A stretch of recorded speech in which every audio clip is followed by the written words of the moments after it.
Okay, people, still cold as hell, but I am recovered from the flu, which is good. So I have just checked out Quintessentially British, a new documentary from Frank Mannion. He wrote, produced, and directed the piece. It's edited by Charlie Ennis. En Ernst. I don't know. It was hard to pronounce. Music was James Jones. They don't list any of this information on IMDb, so that's all I can really give you. Right? It features um there's a host of people in it. Really, we got Ian McKellen, Judy Dench. There's Sir Lindsay Hoyle, the Speaker of the House of Commons, right? Tom Allen, Oz Clarke, Lady Camavan. Who else do we have? Lord Chris Smith, Sean Mathis, Camille Ozturk, uh, Emma Elwick-Bates, Nikki Henderson, Simon Cundy, Brianna Kanneh-Mason, and his sister, Kanneh-Mason, and Neville James. Did I say Neville James? I can't remember. But yes, there's other people in it, but again, it's no real listing. So that's all you get, people. Now, the basic gist of this is, well, this this is what they give you, right? It says this unique and cheeky documentary explores Britain and what makes our country great, from our traditions to our self-deprecating sense of humor. Right? That's the gist of this documentary, right? Quintessentially British. Now, I would definitely say this documentary is quintessentially British because it's essentially all old white dudes. Essentially that's what this is. It's kind of insane. There's a couple of women, right? And it is very funny because there's one point with Ian McKellen, and they start, there's Minion starts going off about members clubs, right? He's going into a bit about members clubs and talking about them and how, the importance of them in the country, how they're quintessentially English.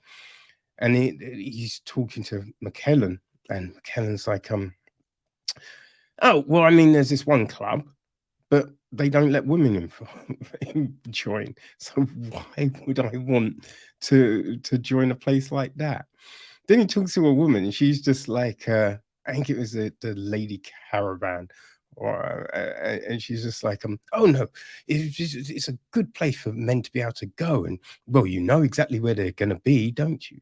Oh, they're a good thing, and it's just like. I mean, it's very weird. It's a very fucking weird documentary. You know what I mean? I don't know. Right? It's talking about a lot of things that I don't believe if you went out on just to the streets and talk to the everyday person, they're not gonna say like half the shit you hear in this documentary. I think because throughout the documentary, right, we see Minion, he's in Savile Row, And so he goes to get a suit fitted, a jacket fitted, some shoes fitted. And so he he visits all of these staples in Savile Row, talking to them and how because they've all got writs from the royal family and just all of this, right? So he's talking to them, and I think part of it is he's like, oh, I'm getting a new suit. How can I use this experience, right? But yeah, other than that, because he's talking, because they're all like, "Oh yes, the Queen was a lovely lady," and like there's you speak to the owner of Lawler Bags, right? I think it's Lawler Bags or Lawler, I don't know. Um, and he's just like, "Oh yes, and the Queen used to get our bags, and Maggie Thatcher used to get our bags. Oh, two wonderful ladies." And you're like, you ask many people, they will not be saying the same things.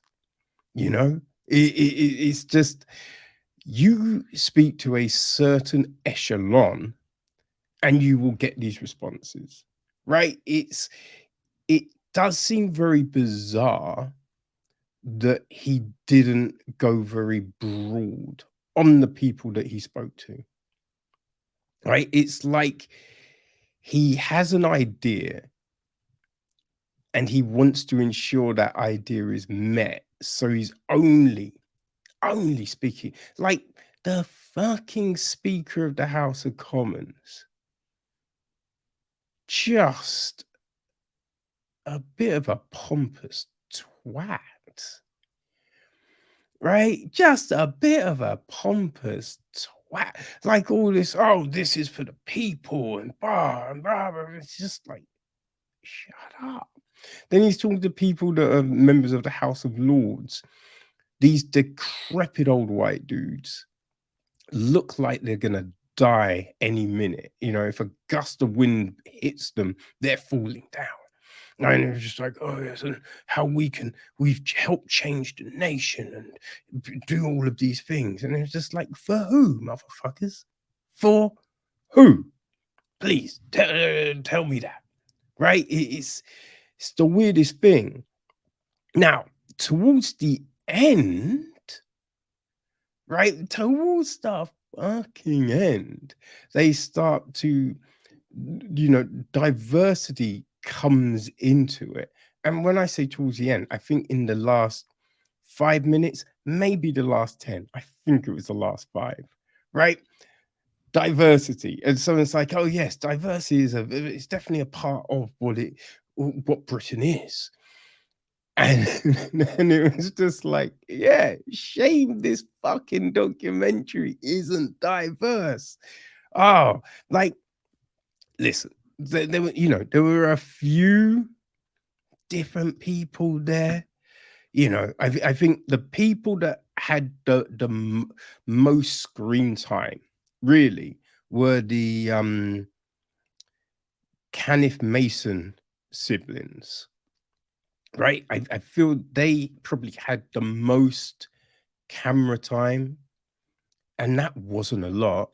Like Neville James had a few moments as well, but yeah, they were probably the people with the most time. There was a few other people that cropped up, but yeah, that was it, right? That was it. And then you want to talk about diversity and blah blah, and it's just like, no.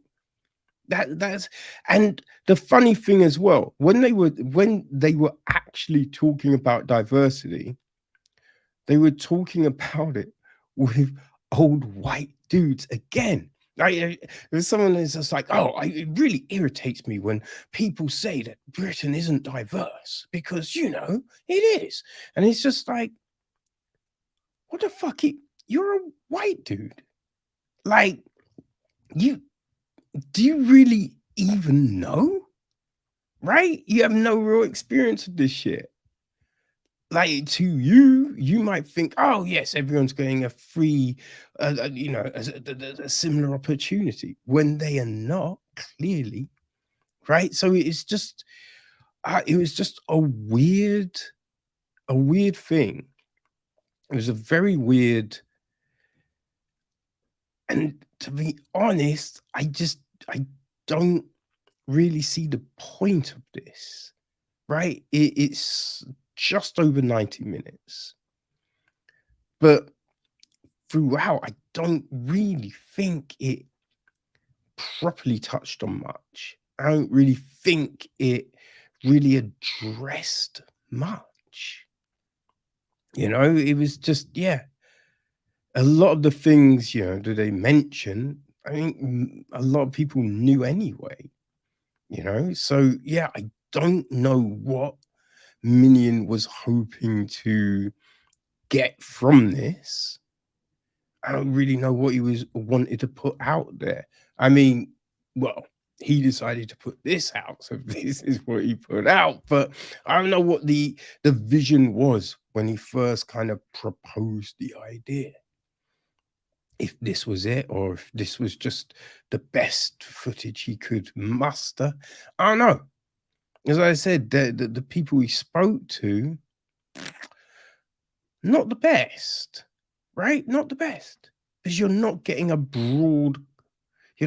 a broad conversation. So it's yeah, a little peculiar people, but there you go. There you go. Yeah. I mean, listen, it is yeah, it's out. So if you want to watch it, if you're one of these people that love The Crown, this maybe this is for you, right? Maybe this is for you. But if not, maybe it's not, right? Maybe you love everything England, Britain. Maybe you want to watch this. I don't know, people. But yeah, that's my views on this very, very odd documentary.